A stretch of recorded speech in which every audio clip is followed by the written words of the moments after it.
Poiret François, je suis bienvenue sur la web radio Auville Lumière. Vous êtes en direct. Ah, merci. Ah, je suis en direct. Ah, d'accord. Merci beaucoup d'avoir accepté l'invitation. C'est déjà un réel plaisir de vous recevoir sur la web radio. Bah, avec plaisir. Hein. Donc avec moi j'aurai Frédéric Kramer. Donc Frédéric Kramer, pardon, il est animateur sur la web radio Auville Lumière. Salut Frédéric. Bonsoir, salut. Salut David, bonsour. David. C'est bon. Bonsoir. Donc si tu veux commencer un petit peu Fred, je te laisse l'honneur de commencer avec notre invité. Donc merci encore monsieur Elbrick d'avoir accepté l'invitation. Bon, merci. Donc ouais, déjà dans un premier temps, on va vous remercier de venir nous parler, et puis pour nous et tous les auditeurs qui nous écoutent. Et donc ma première question en fait que je vous poserai, c'est dans votre parcours, dans votre carrière de footballeur, vous avez passé quelques saisons à Lyon et après quelques saisons à Saint-Étienne. Entre deux, vous êtes parti en Suisse et à Guingamp. Est-ce que au niveau des supporters stéphanois, il n'y a pas eu de haine ou d'implication par rapport à ça, par rapport à votre passé dans le club ennemi? Non, il n'y a eu aucun souci. Le fait que déjà d'une, j'étais pas à Lyon, je suis pas lyonnais d'origine, je suis la fille de l'un et d'une petite ville de Bellegarde-sur-la-Sorine. Bon, après, pour moi, cette rivalité, franchement, j'ai jamais trop prêté attention. Alors, c'est pour ça que je suis arrivé à Saint-Étienne et ça pose aucun problème. Et puis à partir du moment où vous investissez dans le club, vous faites le maximum, les gens le ressentent et il n'y a pas de souci. Oui, on voit très bien que vous êtes bien intégré au sein du club de Saint-Étienne par rapport, tout simplement en regardant vos stats sur les années stéphanoises où vous avez pu marquer pas mal de buts et faire la joie. C'est déjà bien. C'est déjà bien. Je sais pas. Voilà, non, mais j'ai fait des belles années, ça a pas très bien commencé, mais ça s'est bien passé après le Paris. Tout à fait. J'ai pas réussi à gagner contre Lyon, c'est pas. C'était vraiment la période où Lyon est problème. D'accord. Et c'est vrai que c'est vrai que vous avez été formé à Lyon. Oui, c'est ça, oui. Et vous avez disputé votre premier match, si les infos sont bonnes, face à Sochaux. C'est bien ça, non? Oui, c'est ça, oui. Oui, c'est ça, oui. Et c'était un grand moment pour vous, je pense. Vous pouvez décrire un petit peu Moi, c'était un grand moment parce que je pensais pas jouer un jour sur Gerland, parce que j'avais une petite histoire avec l'OL. Je pensais qu'à l'époque, ça allait compromettre ma carrière, surtout à Lyon. Et en fait, en fin de compte, j'ai réussi quand même à jouer des matchs. Mais bon, après, ça reste quand même un bon souvenir, franchement. Et ensuite... je me rappelle que j'avais beaucoup de pression parce que, je vous dis, je pensais jamais jouer à Lyon. Et voilà, puis surtout, j'ai commencé titulaire. Et c'est pas facile, je pense, pour un jeune. Et après, vous avez été prêté, vous avez été transféré. J'ai été prêté à Guingamp pendant une année. Avec Guy Lacombe comme entraîneur. Oui, c'est ça, oui. Et qu'est-ce que vous pouvez nous dire, c'est un très bon entraîneur, vous pouvez nous dire quoi de Guy Lacombe? Moi, je peux le remercier il m'a donné deux opportunités, une à Guingamp et une à Paris. Après, avec lui, ça s'est bien passé, puisqu'il désire du Vienne. C'est quelqu'un qui a un gros vécu dans le football, et en tant que joueur et en tant qu'entraîneur, il a réussi à faire des belles choses. Il a eu des beaux parcours. Après, maintenant, je crois qu'il s'est mis un peu de côté, mais ça restera un bon coach que j'ai côtoyé. Voilà. D'accord. Et après, vous avez été en Suisse, vous avez fait la Coupe de l'UEFA aussi, avec 2 matchs. Ouais, c'est ça. Et la Coupe de l'UEFA, ça a dû être aussi un moment aussi intense pour une carrière de footballeur. Vous pouvez aussi nous dire un petit peu... C'était à Lausanne, Lausanne Sport, hein, c'est ça? Ouais, je suis allé à Lausanne après mon passage à Guingamp. Bon, au début, je savais pas trop où je mettais les pieds, parce que le championnat suisse c'est pas trop connu. Mais au fil des matchs, tout ça, je me suis aperçu, puis je me suis rendu compte que c'était vraiment quelque chose, une belle expérience. En plus, j'ai réussi, c'était un peu le tremplin de ma carrière, ça m'a permis de jouer, de prendre de l'expérience, et après, en plus, ça m'a permis d'aller à Saint-Étienne. C'est un de mes meilleurs passages. J'ai fait qu'une seule année, mais j'ai beaucoup de bons moments et de bons souvenirs là-bas. Et après, avec l'AS Saint-Étienne aussi, vous avez été transféré. Vous avez évolué de 2001 à 2006, donc c'est quand même assez conséquent, pour 195 matchs et 18 buts à l'AS Saint-Étienne. Et vous avez même été vous avez été en Ligue 2, enfin au titre de Ligue 2 en 2004. Ça a dû être aussi vraiment un grand moment aussi pour un jeune, enfin pour un footballeur. C'est le seul, donc ça soit qu'un titre de D2, pour moi ça reste quand même quelque chose de super. Ça m'a permis c'est un titre à prendre quand même. Après, je vous dis, c'est surtout d'être champion Ligue 2 à Saint-Étienne, c'est magique. En plus, ça s'y fait sur le dernier match. Et le but a été remarqué dans les 10 dernières minutes. C'est le but qui nous a permis d'être champion de France. Alors, c'est vrai que c'est des bons moments à vivre. En plus, le dernier match était à domicile. Et c'est des super moments à vivre. Et ensuite vous avez été au Paris Saint-Germain. Où vous avez l'entraîneur Lacombe. Est-ce que vous pouvez nous dire un petit peu la saison au Paris Saint-Germain, tout ça? C'était un petit peu une saison un peu difficile. Voilà, c'était les années noires du Paris Saint-Germain, ces années-là. Bon, malheureusement, je suis pas resté dans une bonne période. Je suis arrivé, il m'a dit tu viendrais pour être un peu un remplaçant si jamais j'acceptais ce rôle. Au fil des matchs, j'ai réussi je suis passé de remplaçant à titulaire. Malheureusement, début janvier, Guy Lacombe se fait limoger et Paul Le Guen arrive. Et moi, dès qu'il arrive, il me prend dans son bureau et il me dit qu'il souhaiterait que je parte. Alors, à partir de ce moment-là, c'était un peu compliqué. Moi, j'ai pas voulu partir. À l'époque, il m'a dit que Nantes était intéressé si je voulais qu'un transfert pouvait se faire. J'ai pas voulu parce que ma femme était enceinte et j'ai préféré attendre juin pour partir. Voilà. D'accord. Ça fait que j'ai attendu, j'ai patienté jusqu'en juin et après j'ai eu cette opportunité d'aller à Nice. Par l'intermédiaire de Frédéric Antonetti, avec qui aussi je dois beaucoup, et qui m'a permis de me relancer en première division. Vous avez été titulaire aussi indiscutable, tout à fait, à l'OGC Nice. Frédéric, tu as quelques questions? Oui, je vous laissais discuter, mais moi je reviens sur la période où vous avez retrouvé l'entraîneur Guy Lacombe, donc en première partie de saison. Je me souviens très bien qu'il s'est fait limoger alors que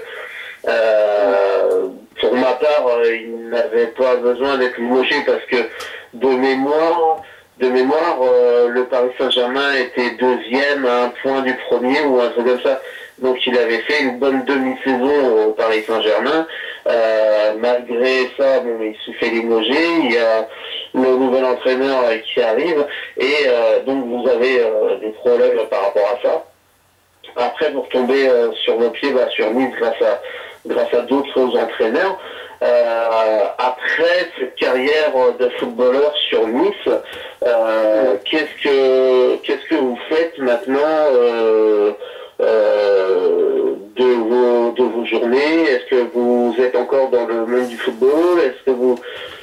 Quelles sont vos activités maintenant? Moi, j'avais arrêté sur blessure et c'est vrai que j'ai eu une période un peu délicate parce que ça s'est arrêté brusquement. Et quand on fait pendant 16 ans du foot et ça s'arrête du jour au lendemain, c'est psychologiquement, c'est vrai que c'est compliqué. Ça fait que j'ai décidé de couper un peu avec le foot. Je suis allé dans la voie de l'immobilier pendant une année. Et là, depuis peu de temps, depuis le début décembre, j'ai une opportunité de retourner à l'OGC Nice en tant qu'entraîneur. Je suis bénévole, simplement bénévole. Je suis entraîneur adjoint de Thierry Malaspina avec les U19, championnat de France. Voilà, c'est une belle expérience pour moi. J'espère que ça m'apportera beaucoup et je vais essayer de faire le maximum pour aller dans cette voie, on verra. D'accord. Et par rapport à être entraîneur adjoint des moins de 19, est-ce que ça vous donne envie, enfin, dans les premiers mois là, est-ce que ça vous donne envie de passer tous les diplômes d'entraîneur et autres pour peut-être un jour devenir entraîneur de l'équipe première? Voilà, franchement, c'est vraiment pas mon objectif déjà. Je pense qu'il faut déjà voir petit à petit. Déjà, j'ai eu mon premier niveau. Là, j'ai repris pour essayer de passer le deuxième niveau. Mais bon, il faut pas mal d'expérience pour pouvoir y prétendre. Et je vous dis, après, on verra petit à petit si je suis fait pour ça, si ça se passe bien, si je me fais plaisir. On verra au fil du temps. Voilà. D'accord. D'accord. C'est tout ce qu'on vous souhaite dans la future carrière peut-être d'entraîneur. Voilà, on va attendre les étapes, déjà on va faire... oui, tout à fait, ouais. Et puis, voilà, donc, Sinon, on pourrait parler un petit peu du Paris Saint-Germain actuel. Vous en pensez quoi du Paris Saint-Germain actuel? c'est une grosse équipe. Après, franchement, pour tout vous dire, je suis vraiment de loin le football. Je vous dis, ça fait depuis 2 ans, je regarde très peu le foot. Je vous dis, j'ai pas mal coupé. Je pense que j'ai bien me couper, je vous dis, par rapport à quand on arrête aussi brusquement, je vous dis, c'est pas facile. C'est sûr qu'il y a pire que ça dans la vie. Hein. Quand on fait quelque chose qu'on adore, on ne peut plus le faire du jour au lendemain. Et en plus, moi, je ne peux plus du tout jouer avec un ballon. Alors, c'est pour ça que la coupure a été compliquée. D'accord. Et quels sont les entraîneurs qui vous ont marqué tout au long de votre carrière en bien? En bien, j'ai Frédéric Antonetti, j'ai eu Elie Bock aussi. Je trouve que c'est un super entraîneur. Il est très émotif, il arrive à passer énormément de choses aux joueurs. Moi, j'ai bien aimé. D'accord. Après, Guy Lacombe, aussi, c'est un super entraîneur. Il est un peu décrié par beaucoup, mais ça reste quand même un super entraîneur. Franchement, même, je vous dis, même un entraîneur comme Paul Logan, qui n'a pas donné ma chance, il m'a fait jouer quelques matchs. Franchement, je l'ai apprécié quand même si ça s'est pas un super bon l'an passé. Ça reste quand même des bons souvenirs pour moi. D'accord. Et au niveau des entraîneurs, donc tous les entraîneurs là, que vous avez cités, est-ce que vous gardez encore des contacts proches avec certains d'entre eux? Non, pas du tout. Franchement, j'ai aucun contact avec les entraîneurs. Le problème, c'est que dans le football, il y a tellement de rencontres, il y a tellement de personnes que... Puis les entraîneurs,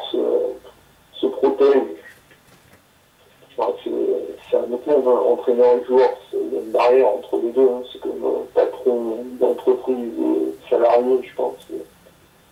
D'accord, c'est une grosse barrière entre, c'est comme une barrière patron-employé où quand on est dans l'équipe ou dans l'entreprise, on a un contact avec la personne, mais dès qu'on quitte le club, tout de suite la relation s'arrête du jour au lendemain également. Après, on change tellement, c'est compliqué quand même maintenant. Non, je peux pas vous dire autrement. D'accord. D'accord. Et par rapport à votre blessure et l'autre, pardon? Oui, je vous écoute. D'accord, excusez-moi.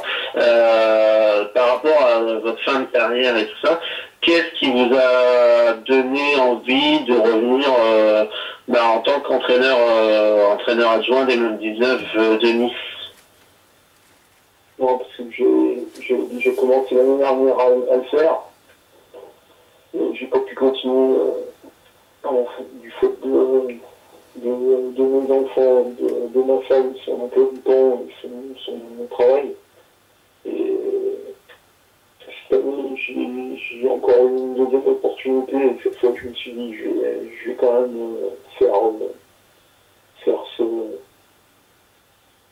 de me relancer dans le foot et essayer de passer mes diplômes. Parce que c'est vraiment un domaine où je prends du plaisir et ce serait dommage de ne pas faire le nécessaire. Voilà. D'accord, tout à fait, oui. Et c'est vrai que vous avez été aussi champion d'Europe des moins de 19 ans en 97, je crois. Ouais, c'est ça. Bon, c'était contre qui le champion de France, le D2, c'est le titre que j'ai eu. Si j'ai gagné les titres en jeune avec Lyon aussi. D'accord.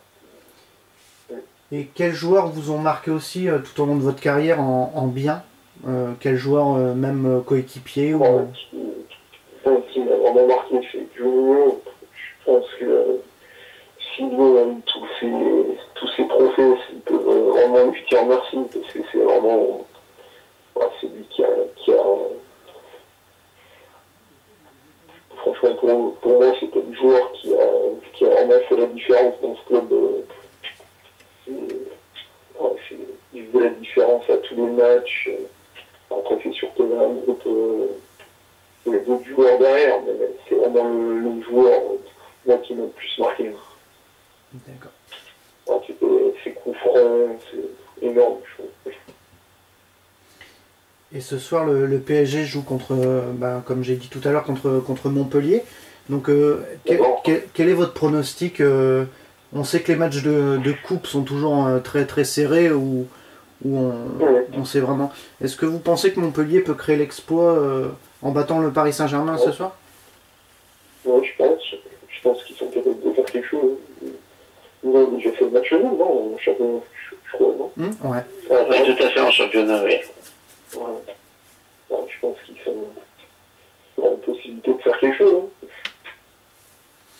Et vous, en coupe avec Saint-Etienne ou des autres clubs, vous avez créé des exploits, enfin vous avez réalisé des exploits, vous avez une petite anecdote ou un souvenir? On a une fois en demi-finale, on n'a pas réussi à passer le cap. Dommage. Non, mais on a fait quelques parcours, on n'est pas allé au bout. Il y a les potes, ces dernières années, ils ont réussi à faire des exploits, c'est bien pour eux, je suis bien content. D'accord.